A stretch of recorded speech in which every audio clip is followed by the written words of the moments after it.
Hello, আসসালামু আলাইকুম বন্ধুরা, সকলেই কেমন আছেন? আশা করি সকলেই ভালো আছেন। তো বন্ধুরা, আজকে এই ভিডিওর মাধ্যমে আমি আপনাদেরকে তুলে ধরার চেষ্টা করব কিভাবে কয়েল পাখির ডিম ক্যান্ডেলিং করবেন, অথবা কিভাবে কয়েল পাখির ডিম দেখে বুঝবেন যে এর ভিতরে বাচ্চা আছে কিংবা নেই। তো শুরুতেই আমি আমার ইনকিউবেটরের ঢাকনাটা খুলে, আমার কিন্তু ডাইরেক্ট লাইন দেওয়া আছে ইনকিউবেটরের ভিতরে। তো আমি একটু দেখে নিলাম। দেখার পরে আমি আমার ইনকিউবেটর লাইনটা বন্ধ করে দিব। বন্ধ করে দেওয়ার পরে এই যে আমার হাতে থাকা লাইটটা দেখতে পাচ্ছেন, এই লাইট দিয়ে আমি দেখার চেষ্টা করব কোনটার ভিতরে বাচ্চা এসেছে এবং কোনটার ভিতরে আসেনি। তো চলুন দেখা যাক। তো আমার হাতে যেহেতু একটা মোবাইল, তাই সব কিছু আমি দেখাতে পারছি না। এই যে আমার হাতে যে দুইটা ডিম দেখতে পাচ্ছেন, এই দুইটা ডিমে বাচ্চা আসেনি। তো কিভাবে আসেনি সেটা কিভাবে দেখবেন? তো আমার হাতে যেহেতু একটা মোবাইল, তাই আমি সব রকম দেখাতে পাচ্ছি না। আর এই যে লাল পিসের ভিতরে দেখতে পাচ্ছেন, এগুলো সব বাচ্চা এসেছে। তো বন্ধুরা, একটা কথা বলে রাখি, এই মেশিনের ভিতরে ডিমগুলো কিন্তু এখনও চেক করা হয়নি।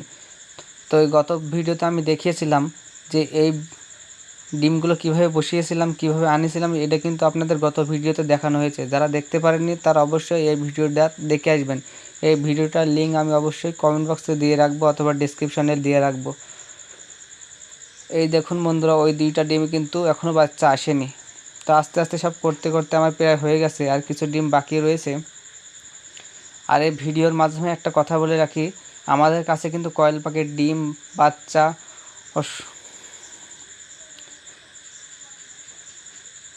পাওয়া যায়। তো যাদের লাগবে তারা অবশ্যই আমাদের সাথে যোগাযোগ করতে পারেন জুবাইদা অ্যাগ্রো ফার্মের পক্ষ থেকে। তো আস্তে আস্তে দেখুন সবগুলো ডিম আমার ক্যান্ডেলিং করা হয়ে গেছে, এখন মেশিনটা খালি আছে। তো মার্শাল্লাহ দেখুন বন্ধুরা, এই ডিমগুলো আমার সবগুলো ব্রণ এসেছে, অর্থাৎ বাচ্চা ফোটার চান্স আছে।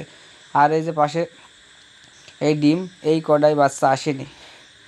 তো সব ডিমে তো আর বাচ্চা আসে না, তো এটাই হচ্ছে কথা। তারপরে আমি মেশিনটা আপনাদের ভালো দেখিয়ে দিই। তো গত ভিডিওতে আমি দেখিয়েছিলাম কীভাবে ভিতরে ডিম বসিয়েছিলাম।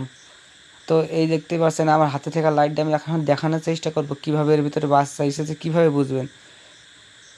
তো সরি বন্ধুরা, আমার হাতে থাকা লাইটটির অনেক জোর, তাই জন্য আমি দেখাতে পারছি না, তবে আমি চেষ্টা করেছি। আর যারা বুঝতে পারছেন না যে কীভাবে দেখবেন, তারা মোবাইলের আলোতে ধরে দেখবেন যে এটার ভিতরে লাইট ছলছল করবে, অর্থাৎ লাইট ডিমের এপার ওপর দেখা যাবে, সেই ডিমের ভিতরে বাচ্চা আসেনি। তো দেখুন আমি এখানে আরও চেষ্টা করেছিলাম কিন্তু হচ্ছে না। তো যারা বুঝতে পারেননি তারা ভালো করে দেখে নেবেন। আর যদি মোবাইলের আলো বা টর্চ লাইটের আলো যদি ভিতরে থেকে যায়, তাহলে বুঝবেন ওই ডিমের ভিতরে বাচ্চা এসেছে, আর না হলে বাচ্চা আসেনি। তো এই পর্যন্ত বন্ধুরা, আর যারা একেবারেই বুঝতে পারছেন না যে কোন ডিমের ভিতরে বাচ্চা এসেছে এবং কোন ডিমের ভিতরে বাচ্চা আসেনি, তাদের জন্য এই যে একটা ভিডিও, এই ছবিটার মাধ্যমে আপনারা ভালো করে দেখে নিতে পারবেন যে কোন ডিমের ভিতরে বাচ্চা এসেছে এবং কোন ডিমের ভিতরে বাচ্চা আসেনি। তো আশা করি বন্ধুরা এই ছবিটা দেখে আপনারা সকলেই বুঝতে পারবেন। তো আজকের ভিডিওটা এই পর্যন্ত। যদি ভিডিওটা ভালো লেগে থাকে তো অবশ্যই চ্যানেলটিকে সাবস্ক্রাইব করবেন।